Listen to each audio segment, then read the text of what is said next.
রাত 2টো বাজলো ঘড়িতে। নিজের বুকের বাম পাশে ঠান্ডা কিছু অনুভব হচ্ছে। জান্নাতের তখনই ঘুমটা ভেঙে যায়। তার পাশে কেউ একজন শুয়ে তার সাথে শারীরিক সম্পর্কে লিপ্ত হতে চাচ্ছে। তারই ঠান্ডা একটা হাত মেয়েটার বুকে খেলা করছে। বেশ ভালোভাবে বুঝতে পেরেছে সে, তাই উঠতে চেষ্টা করছে, কিন্তু অবাক করার বিষয় সে কিছুতেই উঠতে পারছে না। কেউ যেন তার হাত পা শক্ত করে ধরে রেখেছে। জোরে চিৎকার দিল, কিন্তু মুখ থেকে কথাই যেন ফুটে উঠছে না। এমতো অবস্থায় কি করবে সে? ভয়ে নীরবেই চোখের অশ্রু ফেলতে থাকে। অশরীরীটা তার উপরে উঠে উত্তেজনায় অস্থির হয়ে পড়ে। তখনই জান্নাতের রুমের দরজা ঠেলে কেউ একজন ভেতরে প্রবেশ করে। তখনই অশরীরীটা জান্নাতের উপর থেকে উধাও হয়ে যায়। জান্নাত নিজেকে মুক্ত দেখে লাফিয়ে বিছানা থেকে নেমে বাল্বটা জ্বালায়। দরজার দিকে তাকিয়ে দেখে তার বাবা মতিউর রহমান এসেছে। সে ছুটে যায় বাবার কাছে। আদরের মেয়ে জান্নাতকে এমন ভাবে ছটফট করতে দেখে মতিউর রহমান বলল, কি হয়েছে মামুনি, এমন করছো কেন? জান্নাত হাউমাউ করে কেঁদে উঠে বলল, আব্বু, আমি আমার রুমে ছাড়াও অন্য কারো উপস্থিতি অনুভব করি। আমাকে খুব বাজেভাবে ভয় দেখাচ্ছে, কোনো অশরীরী হবে। মেয়ের কথা শুনে মতিউর রহমান চিন্তায় পড়ে গেল। তখনই তার মনে পড়ে গেল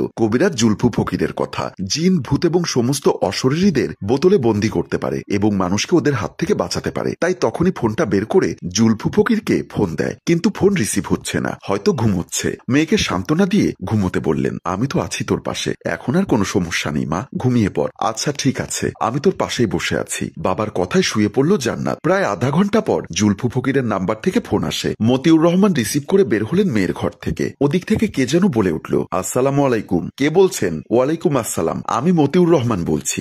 আপনি কি কবিরাজ জুলফু ফকির বলছেন? আসলে আমার খুব জরুরি একটা দরকার ছিল। আমার মেয়ের ব্যাপারে একবার যেতে চাচ্ছিলাম। আমি ওনার শিষ্য, হুজুর একজনের চিকিৎসা করছেন, তাই একটু ব্যস্ত আছে। ও আচ্ছা, আপনার হুজুর আসলে আমার কথা বলবেন। কালকে আপনাদের ওখানে আমার মেয়েকে নিয়ে যাব। আচ্ছা, তাহলে আপনি কালকে সকালে আসেন, আমি হুজুরকে জানিয়ে দিচ্ছি। আচ্ছা ঠিক আছে। অন্যদিকে সিআইডি অফিসার এসিপি রুহিদের ফোনে ল্যাব থেকে ফোন দিয়ে বলল, স্যার কালকে সব রিপোর্ট রেডি থাকবে, কালকে আসুন ল্যাবে। এসিপি রোহিত গম্ভীর কণ্ঠে বলল, তাহলে ফাইনালি কালকে আমি সব রিপোর্ট পেয়ে যাচ্ছি। আপনি তো বুঝতে পারছেন কেসটা খুব ইম্পর্টেন্ট আর পেঁচালো, আপনার রিপোর্ট ছাড়া আমি এগোতে পারছি না। তারপরও পাশের কথা শুনে আচ্ছা ঠিক আছে বলে ফোন রেখে দিলেন। তারপর তার জুনিয়র অফিসার তামিমকে ডাকলেন। তামিম এসে দাঁড়ালে সে তাকে কিছু দিক নির্দেশনা দিল। তামিম বলল, আপনি চিন্তা করবেন না স্যার, রিপোর্টগুলো আমি কালকে কালেকশন করে নিব, আর আপনাকে অবশ্যই সবকিছুর আপডেট দিব। ঠিক আছে, আমি আসি বলেই নিজের বাসায় চলে গেল। ঘড়িতে রাত 2:30 বাজলো। এসিপি রুহিত নিজের স্ত্রীকে বুকে নিয়ে বিছানায় শুয়ে আছে। হঠাৎই জানালায় ঠকঠক আওয়াজ হতে লাগলো। পেঁচা হয়তো হবে,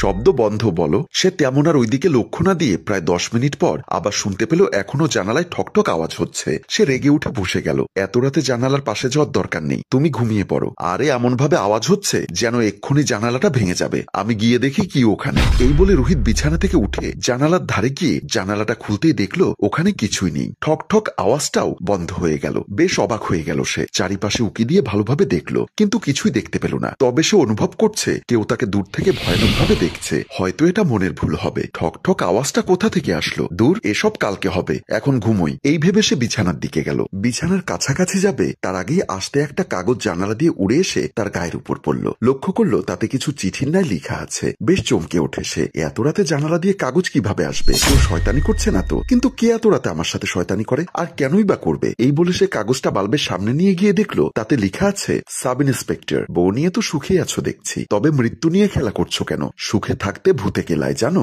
এখনো সময় আছে, নিজের মৃত্যু নিজেই ডেকে এনো না। জয়নবের কেসটা বন্ধ করে দাও এক্ষুনি, ইতি অতৃপ্ত আত্মা। চোখ বড় বড় করে লেখাগুলো পড়তেই রোহিত ভয় পেয়ে গেল। রাত গভীরে কেই বা তার বাসায় এসে এরকম চিঠি পাঠাবে, আবার জানালা দিয়ে? বিষয়টা রোহিতের কাছে অদ্ভুত মনে হচ্ছে। বেশিক্ষণ জেগে না থেকে মাথা থেকে আপাতত এসব বিষয় ঝেড়ে দিয়ে ঘুমিয়ে পড়ল। সকাল 7টা বাজতে চলেছে। রাত 1টা থেকে মতিউর রহমানের চোখে ঘুমের কোনো নামগন্ধ ছিল না। মেয়ের চিন্তায় অতিষ্ঠ হয়ে আছে। হঠাৎই কলের রিংটোনে ফোনটা বেজে উঠল। স্ক্রিনে তাকিয়ে দেখে কবিরাজ জুলফু ফকিরের নাম্বার থেকে ফোন এসেছে। দ্রুত ফোনটা রিসিভ করতেই ওদিক থেকে বলে উঠল, আসসালামু আলাইকুম। ওয়ালাইকুম আসসালাম, আপনি কবিরাজ জুলফু ফকির না? জি, আমি জুলফু ফকির বলছি। আপনি কে? আরে আমি মতিউর, চিনতে পেরেছেন? ওদিক থেকে বেশ কিছুক্ষণ পরে জবাব এলো, আরে মতিউর ভাই যে, কি অবস্থা আপনার? ভালো না, আমার মেয়ের উপর কার যেন কুনজর পড়েছে। ও চিন্তা করবেন না, আমার কাছে নিয়ে আসুন, আমি দেখি কি করা যায়। ইনশাআল্লাহ ভালো হয়ে যাবে আপনার মেয়ে। আর আমি এখনো আমার ঘরেই আছি, আপনি তো ঠিকানা চিনেনি। আচ্ছা এক্ষুনি রওনা দিচ্ছি।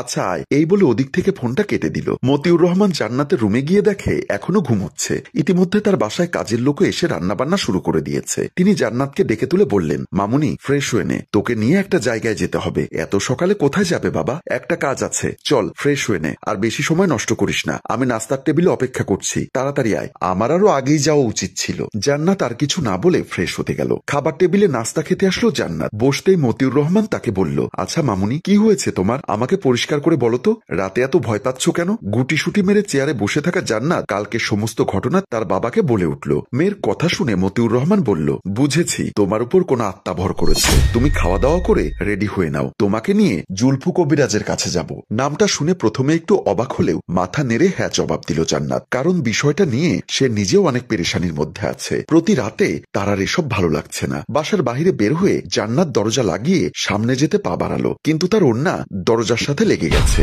একদিকে সে মানসিকভাবে অসুস্থ, তাই তার সবকিছু অসহ্য লাগছিল।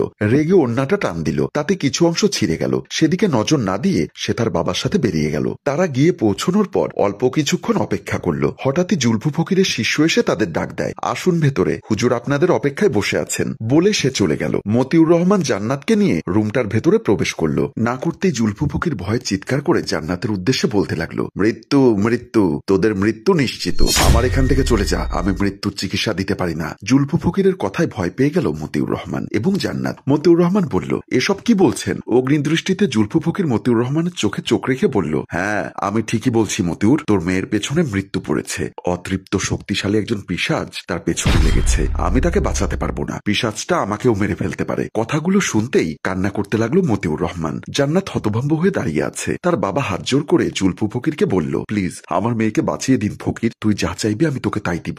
না মতিউর ভাই, আমার সাধ্যের ভেতরে থাকলে অবশ্যই আমি ওই পিশাচটার সাথে লড়াই করতাম, কিন্তু ওই পিশাচটা খুবই শক্তিশালী। পিশাচের রাজা এই পিশাচটা, যার কাছে হাজারটা পিশাচের ক্ষমতা আছে। জান্নাত বলল, আমি কার কি ক্ষতি করেছি তা তো আমি জানি না। আচ্ছা আমার মেয়েকে বাঁচানোর কি কোনো উপায় নেই? প্লিজ বলুন। কথাটা শুনে কি যেন ভেবে মুখে একটু হাসি নিয়ে বলল, হ্যাঁ আছে একজন। মতিউর রহমান অস্থিরতায় বলল, কে কে তিনি? সাধিকা বড়মা, তাকে সবাই সাধিকা বড়মা নামেই চেনে। তার কাছে গেলে একটা সমাধান হতে পারে। তাহলে আমাকে দয়া করে তার ঠিকানা দিন, আমার মেয়েকে নিয়ে আমি সেখানে যাব। জুলফু ফকির মতিউর রহমানকে সাধিকা বড়মায়ের ঠিকানা দিল। তবে সাবধান, উনি কিন্তু যাত্রার সাথে কথা বলে না, বেশ মেজাজ, খুব সাবধানে সবকিছু বুঝিয়ে বলতে হবে। মতিউর রহমান বেশ টেনশনে পড়ে গেল তার মেয়ের জন্য। আর জান্নাত বুঝতে পারছে না কেন তার পেছনে কোনো আত্মা এভাবে লেগে আছে, তাকে প্রতি রাতে বিরক্ত করছে, তাকে খাবলে খেতে চাইছে। সে তো কারো ক্ষতি করেনি। সম্মানিত ভিউয়ার্স, গল্পটির দ্বিতীয় অংশ দেখতে চাইলে দ্বিতীয় পর্ব লিখে কমেন্ট করবেন এবং শেয়ার করে আমাদের সাথেই থাকবেন। ধন্যবাদ। গল্পটির রচনা ও পরিচালনায় অভি, ক্যামেরায় শিহাব ও আশরাফ। ধন্যবাদ।